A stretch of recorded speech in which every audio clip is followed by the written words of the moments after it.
Welcome to Seek Reality with Roberta Grimes. Joyous conversations about what the afterlife evidence and modern science combine to tell us is true about our one reality. You have nothing to fear. You are eternal and you are perfectly loved. Knowing the truth changes everything. Now, here's Roberta. Hello, everyone. I'm Roberta Grimes. Welcome to Seek Reality, and we're going to have a lot of fun. I'm really glad you're with us today. You know, one of the great things about our being into our 6th year of these Seek Reality conversations is that we found a few experts that we really like who do well on various aspects of our greater reality on which I am clueless. I'm not expert at everything. Quite the contrary.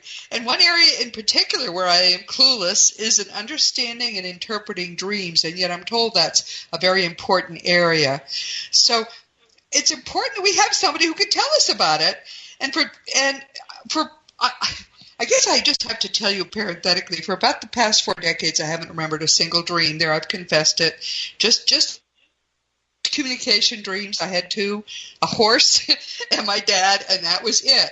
But we do have one terrific expert, and his name is Dr. David Lowe. David is with us for the 4th time today, and he's a former religious professor who now does dream work. He does substance abuse counseling, meditation instruction, and something he calls real-life problems counseling, which I think many of us need most of all. He's visited religious sites all over the world. He teaches courses on popular spirituality and religion. And after this is something he has in his bio. He had a primary initiation 35 years ago. We have to ask him about that. But after he did that, he began receiving dream guidance, and that has influenced, he says, some of the major decisions of his life. So dreams really are important. An epiphany in 2014 led him to write his first book, which we've discussed with him previously. It's called Universal Spiritual Philosophy and Practice, an informal textbook for discerning seekers. David's greatest passion, he says, is helping people tune into more profound dimensions of their own spirituality. And isn't that what we're all about here? So we're excited to have him back. Welcome, David. It's so good of you to join us. Thanks so much, Roberta. It's always great to be on with you. Very, very, very enthusiastic host indeed. I love it. We do have fun. Let's begin by just very briefly telling our listeners a bit about your past. You have a PhD in religion, is that right? Right. Yes.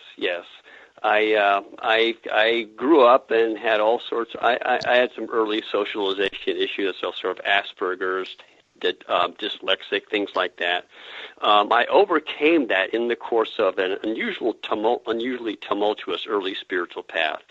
But the initiation that you're talking about happened when I was 29 with a well-known guru from India, and it blasted me wide open and basically ignited a dream life, and really sort of my spiritual life more or less took off, and I began getting direction, well, like you mentioned, in all kinds of different important ways until I... Okay, let's back up a minute. What was it he did that was so magical, or what tell us about that? Because a lot of us are curious about what is going on in Eastern religions, so that's something we should talk about for a minute or so. Right. Well, the notion of a living spiritual master doesn't really have much believability in like Western Orthodox religion, Judaism, Christianity, Islam. It's all more or less formal rituals and so forth, teachings passed on. But the notion of a living spiritual master is something which the East takes for granted. Okay, Zen masters, Hindu gurus from different sects, Taoist masters.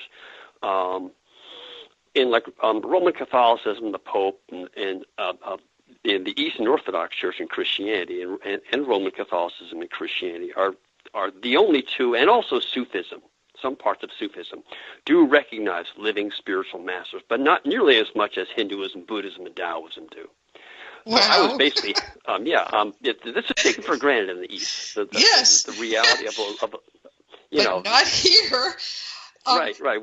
We have this notion that there's one person, Christ, was the greatest of all, and no one else ever comes close to him.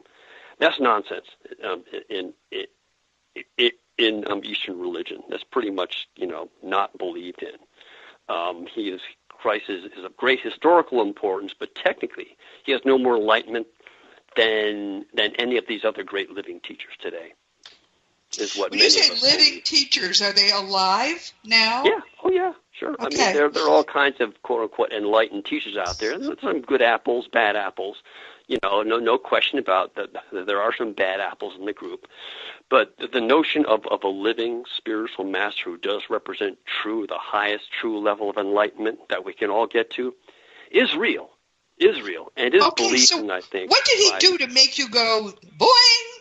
What happened? Well, I got this initiation, right, under really formal circumstances. When the person touches you and everything, and I cried for a whole hour. Really? And at that point, a profound energy was awakened, which began a slow purification process, which has continued. Was it energy? Like when he touched you, there was energy? Is that how it worked? Well, it works differently. It works differently with different people. When this happened to me, I felt an energy right away, but it was very, very subtle, and it manifested as whenever you hear something, or feel something which causes you to weep very powerfully and strongly, there is often you don't know cognitively why you're crying. Yes. You just start crying, and the crying continues and continues. Well, this is what happened. I got this initiation. There was no cognitive association whatsoever as to why I began crying, but I cried more deeply than ever than I'd ever cried before for a solid hour. Oh my goodness, David, that's a little embarrassing to say. That opened up something. But it's opened up something. It touched you emotionally, is what happened, is what you're saying. Oh my goodness. Yeah. Okay. I just have to pause here and say, parenthetically, we on Seek Reality know Jesus to be a great deal more important than Christians believe him to be. But that's a topic for another day. I'm sure that the most advanced people in bodies very easily could be in the East, because in the West, we don't even care about that. Nobody understands why we even come here, except a few people who have done this studying. Right. So, okay, what? Go ahead. Jesus has the best press historically, in terms of he had a very important historical karma. Okay, but there are a lot of people who with just as much enlightenment had lesser known karmas, you could say. Yeah, the only problem is that he did come to teach, which is something that the Christian religions altogether ignore. But that's a topic for another day. We're going to talk about dreams. What first got you interested in dreams? Well, the fact that my particular psycho-spiritual disposition predisposed me to dream a lot, so it was more or less involuntary. I took an interest in dreams because I had to, in order to know what was going on with me spiritually and personally. That makes sense. So I had a big dream life, and I wrote them all down, studied them, and analyzed them, and went to other people, talked about them, took courses in them, and so forth. Yeah, it's been a whole journey. So what could people take from dreams? We're going to delve into what it is about dreams that you consider to be so important. But just in summary, is this a way to better know yourself, or what is this a way to do if you dream a lot and are you aware? It's a way to better understand and tune into your spirituality, and in terms of what you should do next and what you should watch out for. Really? Everybody dreams every night. They're very important psychobiologically. If we don't dream, we basically collapse after about a week and a half and can't function. They're really important for brain maintenance in ways that we don't quite fathom. Really? Yes, spiritually they're extreme. I mean, they are integral to the process of sleeping. Okay, not just REM sleep, but other parts of sleep we also dream. And if we're not allowed to dream, we basically fall apart physically and psychologically. Really? Oh, that's interesting. Okay. Oh, yeah. So this is how it's very, very integral to the human experience, dreaming. And so spiritually, of course, they're very, very important. We all have internal psychic faculties. Some of us have special gifts like clairvoyance or what have you, but we all dream, okay? And we all have these internal psychic faculties, which are always scanning higher reality to look for ways that we could be potentially happier and more content. And they report back to us in dreams. Huh. That's part of who we are. That's part of who we are. So let's talk about what you call the language of dreams, which is right. I find very confusing. Go ahead. What is a symbol? Well, the notion that the dreams, most all dream workers believe. I mean, dream workers of a liberal mystical persuasion, not the biological or psychological ones, the hard-nosed scientists. No, we're talking about guys who believe in the spiritual and mystical, spiritual dimension of life. Okay, most all of us dream workers in that area believe that dreams communicate in a universal language of symbol and metaphor. Okay. It's universal in the following sense. Maybe this is the best way to explain it. We're all conditioned by languages and cultures, right? And so we all have this conditioning from birth as to what language and culture we grew up in. But before language, before culture, we all perceive the same basic reality. Okay? So I'm a 12-year-old kid who's the son of an Afghan terrorist, an Eskimo elder, an Amazonian shaman. You know, they're all three are illiterate. A New York life insurance agent with his MBA in business administration. Very literate. May still be illiterate, though.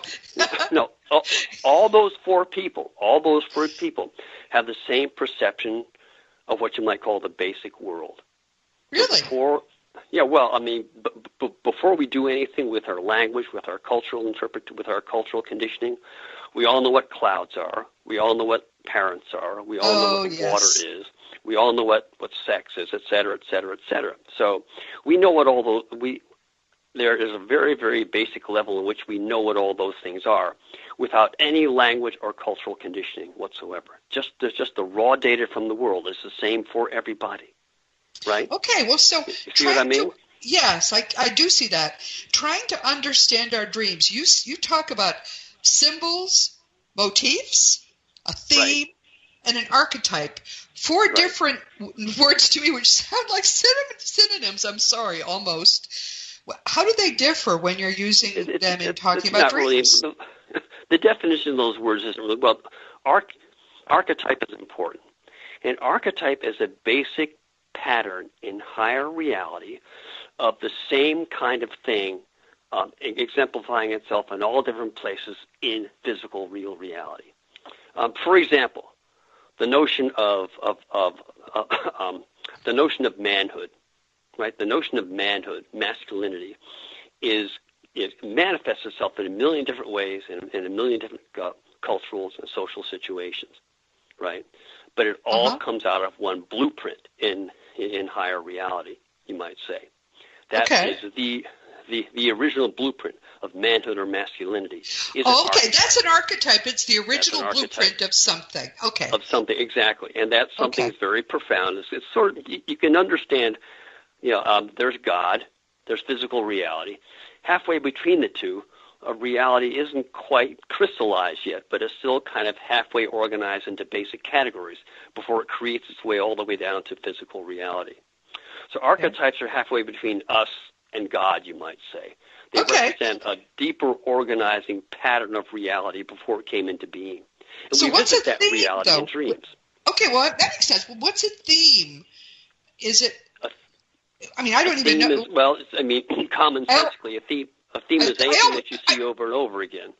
Okay, all right. So it doesn't matter. For example, if I always see ponies in my dream, that would be a theme of my dreams. Is that it? Right. Okay. Or wandering around in the rooms of that house which you visited time after time after time. David asked me to send him a simple dream, which I of course never have. So I sent him. If we have time, we'll talk about it because I am interested in knowing what the heck that was about. You got me thinking about it again. But okay, so a theme is just simply everyone. What I told him was that for the first probably from my teens till I was close to 40, I think, I would dream several times a year about the same house. I would always be going in the front door, big mansion, but there would be different details each time. Right. So right. what you're so saying, that's the theme theme. is Okay. the theme is wandering through the house. Yes. Okay, that happened over and over and over again for Yes. a long time in your dream. I get it. I get it. Right. Okay. It Now, probably refers. If it were my dream, I mean, houses are a major, frequent symbol in people's dreams all over the world, and they tend to represent the major compartments of a person's life or path or a certain incident in the person's life broken down into all its compartments. So we all have different areas of interest, different phases of life, different periods in our life where we did different things, different areas of preoccupation. All the rooms in the house represent, subconscious, basement, second floor, third floor, first floor, what level of the mind, what compartment of the mind. That's kind of what houses tend to represent in people's dreams. So you're wandering through this house over and over again, right? What was most noteworthy in your description from what you said was what you didn't do, what you never did, which is to go up to the second floor to like the main part of the house. You never went there. Right? well, it was formal rooms, but it was I think bedrooms were upstairs mainly, but Right. but I there were drawing rooms, and it was so fancy. Right. And I didn't live Well, in a the two things fancy stood out. house. Two things stood out for me. One is you're doing the same thing over and over again, pretty much. And secondly, you never go up to the second floor. No, I never do. Right. Right. So if it were me, I would say that I spent my time, exploring different parts of my world, all these different rooms that I walk into and visit are different parts of myself. Different aspects of myself, which I utilize over and over again, the same way, over and over again, over and over again. A little bit different, but pretty much the same thing time after time after time, right? And I never go upstairs. Right? Was that because I was afraid to go upstairs? Is that it? It's interesting. If you had done dream work 40 years ago during that time, yeah. and you had been clued into by a good dream worker, listen, it's really interesting. You never go up there. What do you think that represents? I don't know. You've been utilizing certain things in your life all this time, and you never took the time to explore what that second floor was about. Okay. If you had, would you be closer to God? Would your spirituality be more advanced and integrated than it is now? Maybe so. I don't know. The dreams are interesting. But it never occurred to me. It wasn't that I didn't want to. It was just that I was always doing something. Well, actually, what interests me is that I remember that series of dreams, and there probably were 30 of them or 40 of them over that time, more maybe. Sure. But I don't remember any other dream from that whole period. Well, the fact that you haven't dreamed, the fact that, everybody dreams every night, and nobody knows why some people don't remember their dreams. Anyone who wants to can remember their dreams more often than they do by taking an interest in them, by doing affirmations before going to sleep, all that sort of thing. You can start to remember dreams like you weren't doing before. But even then, some people who are very into spirituality, they meditate, they're all curious about these things, and they don't get any inner messages at night. They just don't remember their dreams, even though they're spiritually very well off and they're doing their practices, and they want to get they're very much into their spiritual journey, taking a big interest in it, and they still don't dream. That's because we can only conclude they don't need to, or they don't need to remember them anyway. That's been my conclusion, David. I think that makes sense to me. We remember them if we need to. Yes. Right, exactly. You've a lot of us have done our work, have been through a lot of turmoil, have learned a lot about ourselves, have followed all of our intuitions and all the hints that we got satisfactorily, and we're doing well in our spiritual path and so forth. But a lot of people, I would say 4 out of 5 people, not everybody, but at least 4 out of 5 people, could benefit from paying more attention to their dreams than they do. And that information is on offer all the time. But the thing to appreciate is that it's part of who we are. We have this higher dimension to our being, Yes. And it's always trying to watch out for us. But we need to be interested in it. It's not going. It comes to us in code, you know. God doesn't spoon feed us. God doesn't spoon feed us something for nothing. Right. We need to do our part. And you understand dreams best by, well, discussing it with other people. In like a dream circle, if not with a therapist or a dream worker, then you can work with other people. 4 or 5, 6 other people can work together who know nothing about dream work. If they're courteous with each other and have patience with each other and follow the same format in the group that they form, they can help each other understand their dreams with a few basic things in mind. So, can you help us understand what are some of the kinds of dreams that many people have? Could you tell us about a few of those and what they mean? Sure. I mean, there's what I call common psychology dreams, which reflect tensions and situations that we all experience in life, especially as we're growing up in our younger adult years. Dreams like, well, probably the single most common, maybe being chased by something or someone. Okay, there's something that you need to do that you're not facing up to doing. Some responsibility, something that you don't want to look at, something that, So that's what a chase dream tends to mean, well, that you're avoiding usually something? it's something which you should be doing, should be noticing, should be taking responsibility for, should be doing something about, that you're not doing. Oh. Okay. Yeah, so it's chasing you. Okay, that makes sense. Exactly. Yeah, right. Okay. So it's going to be something along those lines. Or like being undressed in public. Very, very common dream. Okay, so you know how some people, they're insecure. They talk about themselves in a way which kind of cuts themselves down without realizing it. Yeah. That to talk about themselves, and they're basically telling other people more about themselves than they'd want them to know. Other people can pick up on stuff about that person, which they would just assume them not want to know. So if you have a dream in which you're undressed in public, you might be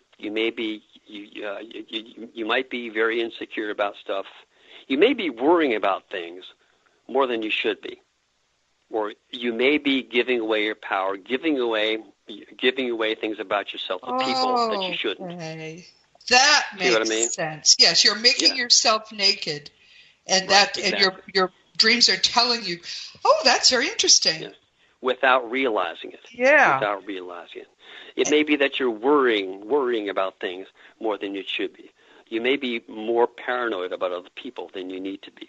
You think that they know things about you which, in fact, they don't know. So, yeah, being naked.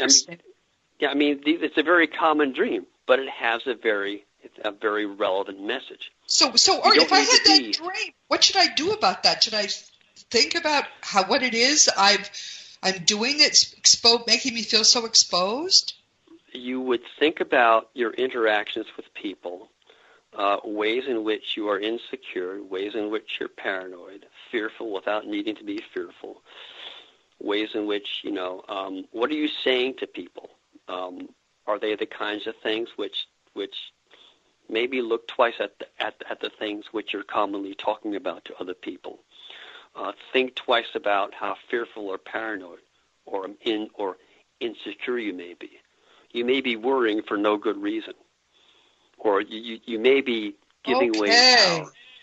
You may be, all those sorts of things. The dreams alert us to those things. Oh, that's fascinating.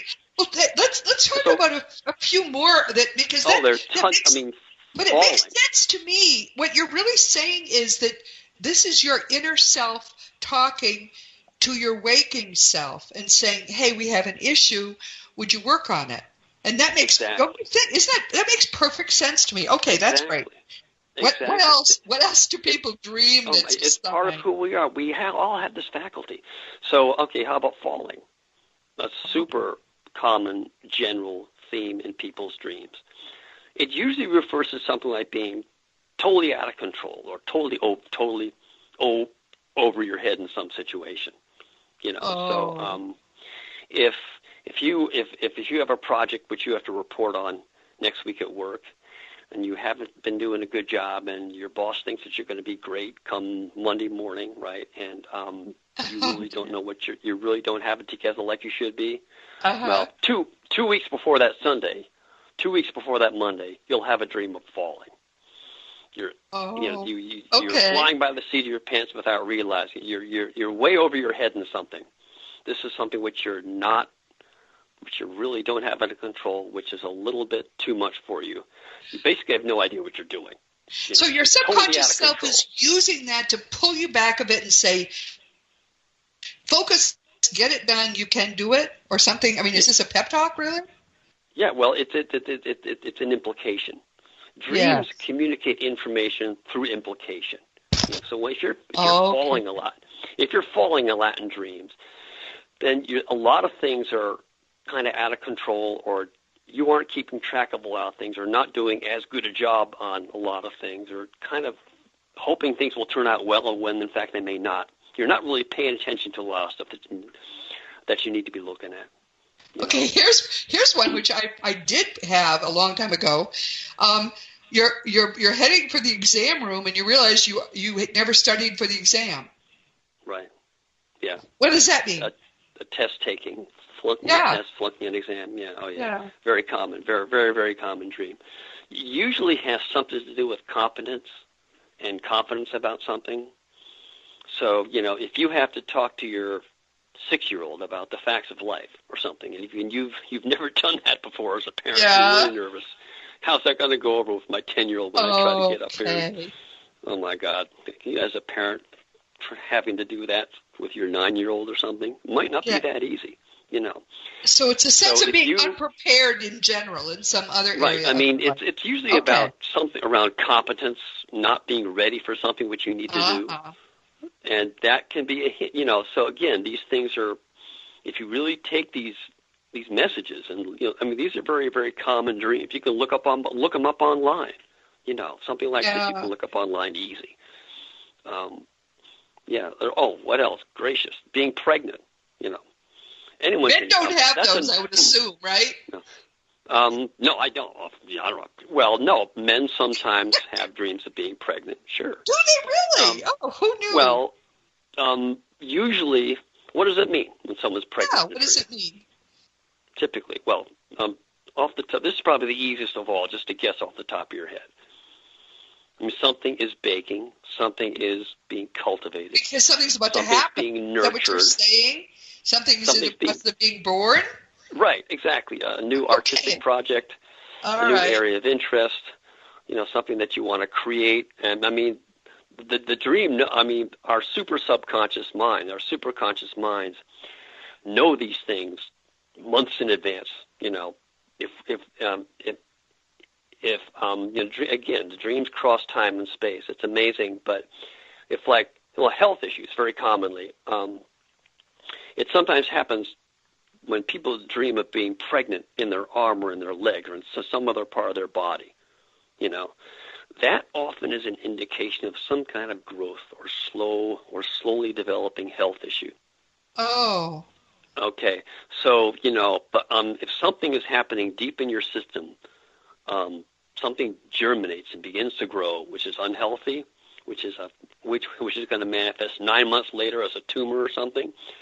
Your dreams will start speaking up about it.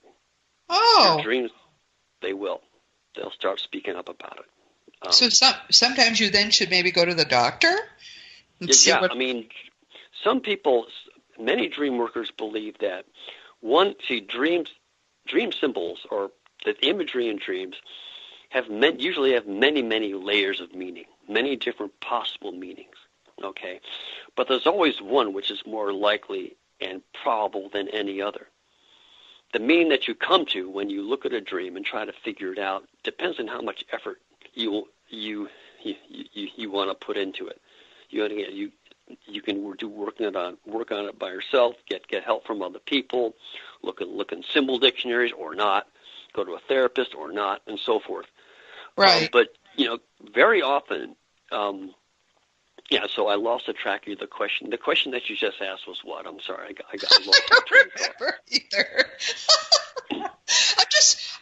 I'm so interested in the thought that there is a connection between what is going on during in your life during sleep, because while your body sleeps, we all astral travel. And I have always thought that dreams are your conscious, or your brain, which is so limited and which doesn't create your consciousness. But then it suddenly gets all this new information when you re-enter your physical body, and it tries to make sense of it. That's what I've always thought dreams were, except the communication dreams, of course, from dead people. Yeah, I think that the main thing to be aware of here is that, our mental life, our thoughts and feelings exist in higher dimensions, not just the first three dimensions. Yes. Okay. Yes. So they cross time and space.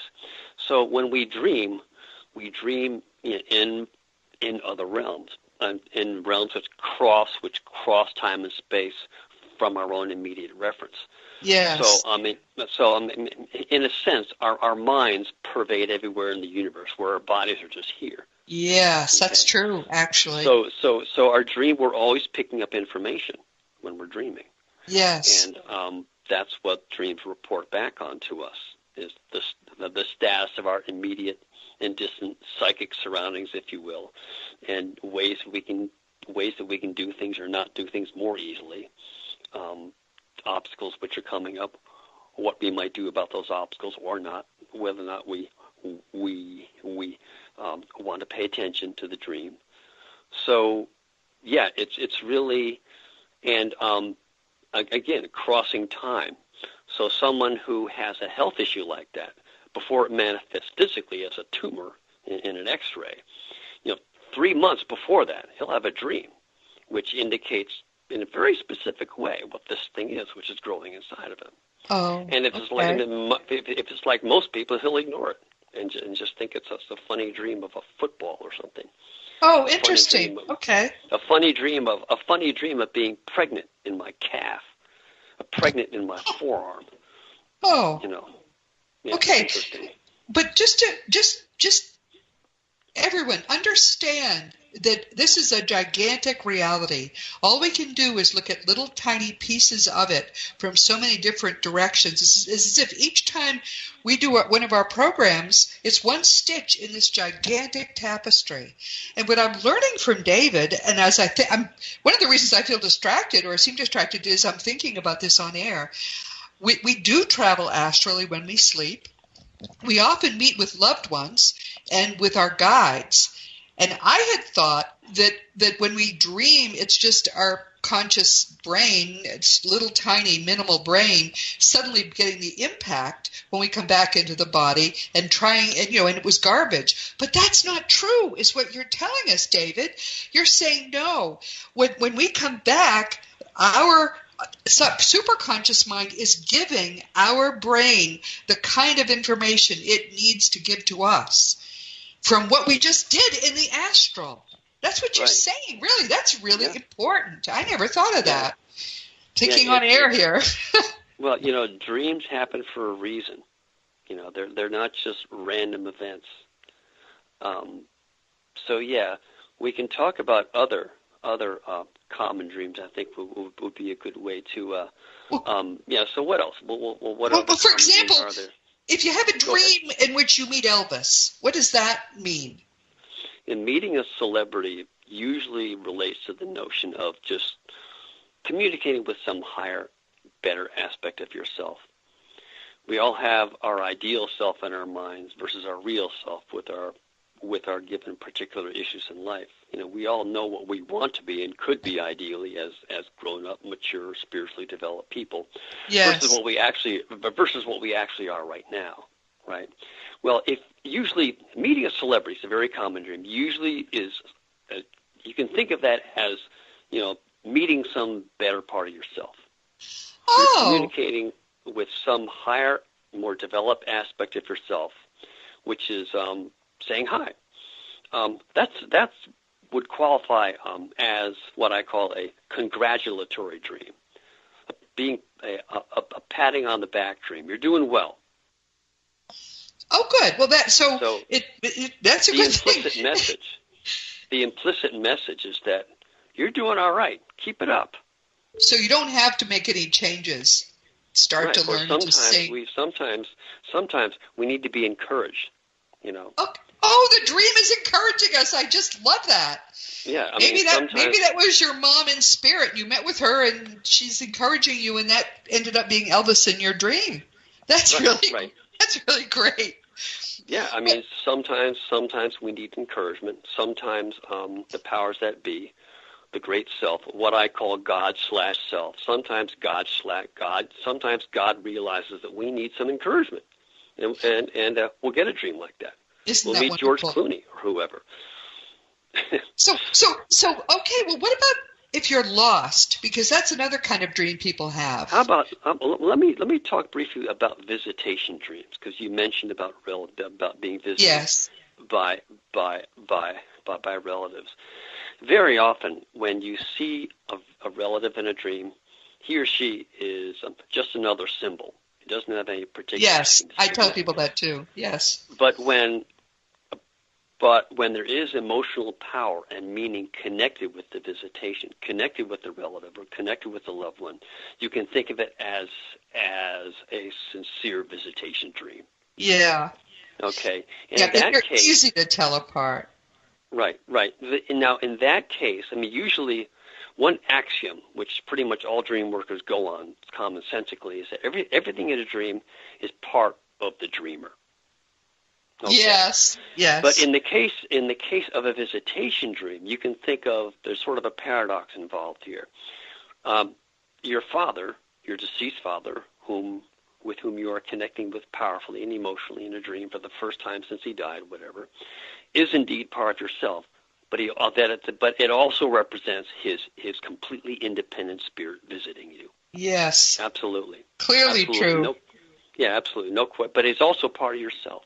That's the great mysterious paradox. So visitation dreams are important to understand. Let's talk about snakes, because from the time I was very young, I've heard that snakes are a symbol of sex. Is that true? It can be true. It partially certainly can be true. Snakes are probably, along with eagles and a couple of other animals like eagles, elephants, but especially snakes, especially because of the biblical association.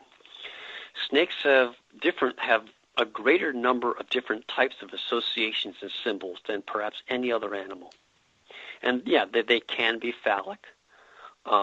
They're associated with wisdom, slyness, cunning.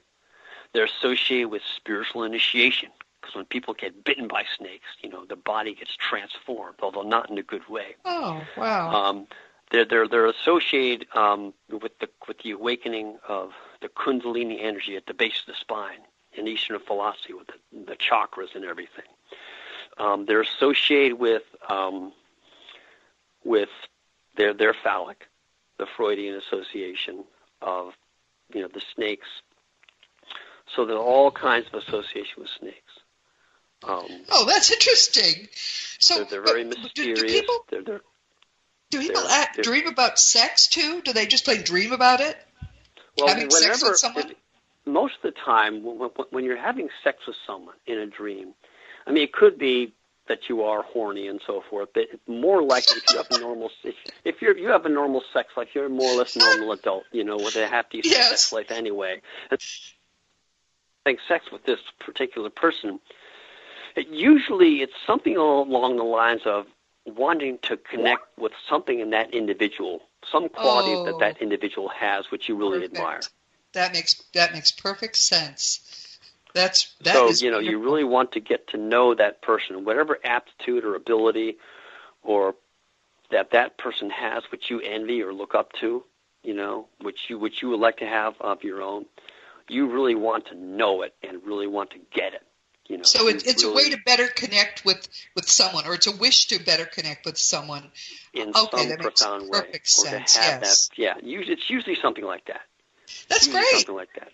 So, okay, if other people who actually have dreams, if they're interested in dealing with their dreams, what would they do? They would write them down when they first wake up, so they remember them? What you want to do is, even if you have just 10 minutes a day, you can still just, it can take 40 minutes to write a dream down if it's a long, complex dream.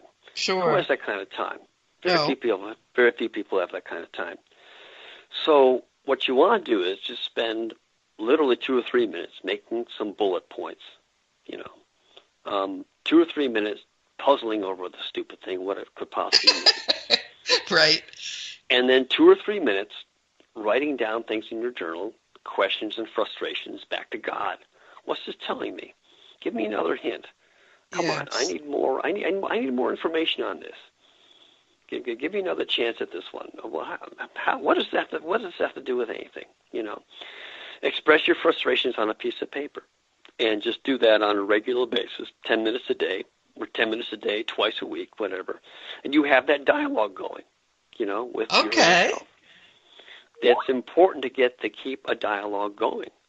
And by paying attention to your dreams, jotting a few things down. I mean, if you can set aside a half hour 3 times a week, 15 minutes 3 times a week to work your work your personal journal with your dreams, then with those 3 steps, just basic bullet point, even if it's just a single image you can remember.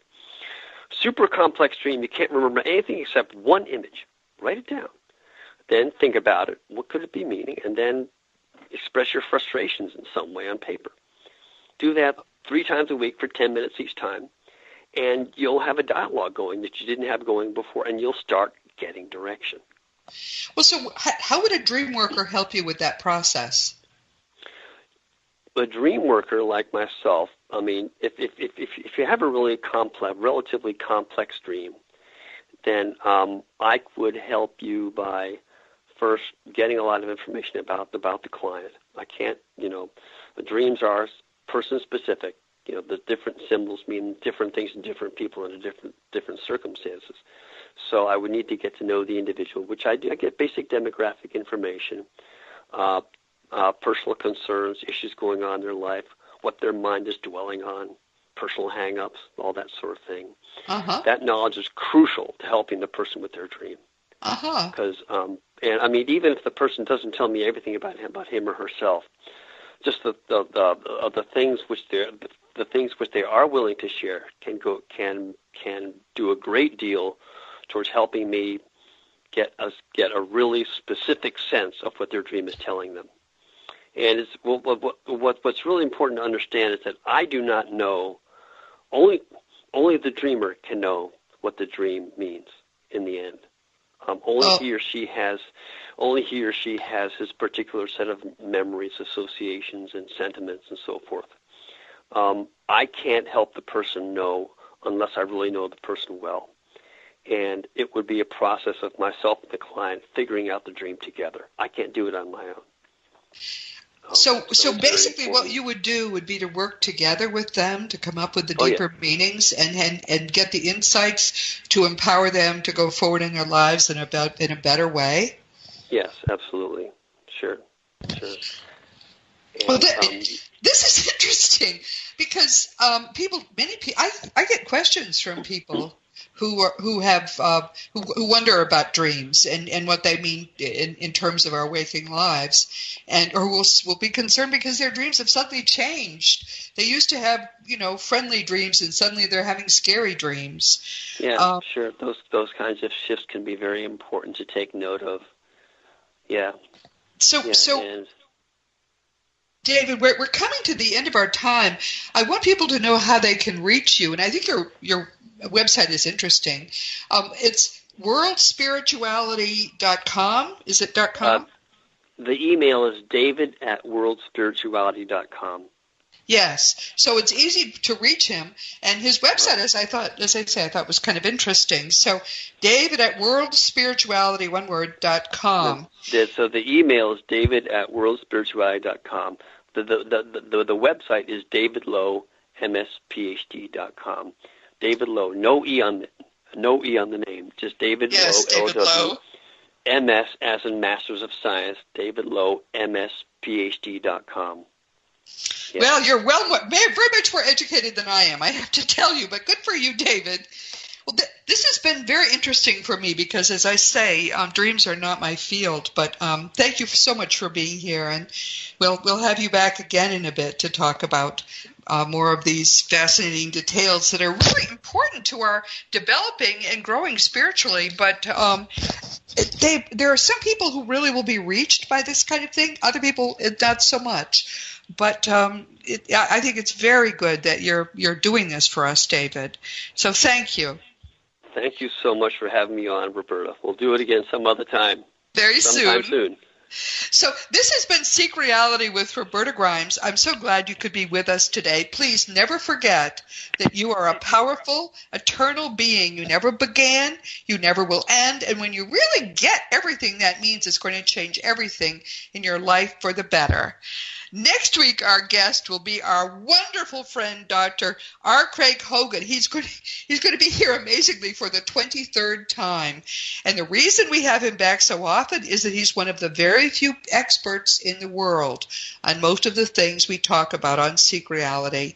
So whenever I have something to talk about, there are very few people I can talk about a few things with other than Dr. Hogan. So I have him back, and suddenly it's the 23rd time. He's going to join us next week to discuss a topic people often email me about, which is, why do such terrible things happen in the world? Why does God allow that? Just today I had an email from a wonderful woman I hear from every so often, and her huge concern was pedophilia. Not just by why God allows it, but could I forgive it? Could I forgive someone who molested a child I loved? And I told her I could, and without a second thought, I could forgive even much worse stuff than that. And next week, we're going to talk with the man who I believe is the most advanced being spiritually that I've ever met. And he and I will answer that hardest of all questions. Why bad things happen to good people? Of course, I've just given away part of the reason bad things happen, which is our need to learn to forgive. We'll share the rest of it with you next week, so please join us. This week, we've been talking with David Lowe. He's been enlightening us about dreams and dream work, and frankly, I think I stumbled all over poor David's interview because I'm so confused about dreams. I never remember dreams, but some people find dreams to be very important and very useful and very enlightening. So worldspirituality.com, David at worldspirituality.com. Understanding what our dreams are telling us is just another way that we can come to better understand ourselves. As you know, I have a lot of nonfiction books: Liberating Jesus, My Thomas, The Fun of Dying, The Fun of Staying in Touch, The Fun of Growing Forever, The Fun of Living Together, The Fun of Loving Jesus, The Fun of Meeting Jesus for Young Children, and very soon, I actually was working on the final reviews today, The Fun of Loving Jesus, embracing the Christianity that Jesus taught. Jesus came as our teacher, and he is the greatest teacher who ever lived. When you understand, it doesn't matter. Frankly, he was a secular teacher. He didn't come, he came to end religions, not to start another one. So all of the things that Jesus came to do, he can now begin to do if we will help him. So I'm very excited about this book, and other people are as well. It was supposed to be out last year. My hope is it'll be out by the end of March. All of my books, of course, are on Amazon, and you can get them in bookstores too, but why bother? The adult books, of course, are also available as audiobooks.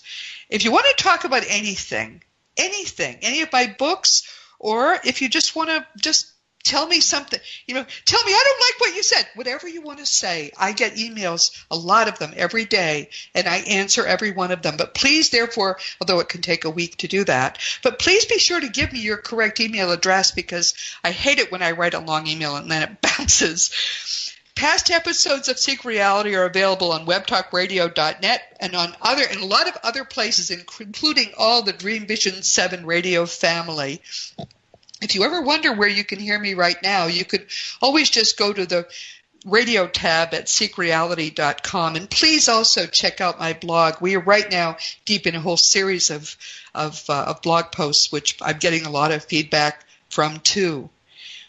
Meanwhile, I just want you to understand how perfectly, beautifully you are loved. This has been Seek Reality with Roberta Grimes. There is nothing more powerful than the love for you that is in the universe. It's so sad that so many people don't understand that, but you are God's most beloved child, you. So please know that. Please enjoy, please make the most of this coming week in our one reality, knowing that you are a powerful, eternal being, and you in particular are infinitely loved. You've been listening to Seek Reality with Roberta Grimes. Roberta blogs and answers questions at robertagrimes.com. Join us every week as we explore what the afterlife evidence and modern science combine to tell us is true about the one reality we all share. Knowing the truth changes everything.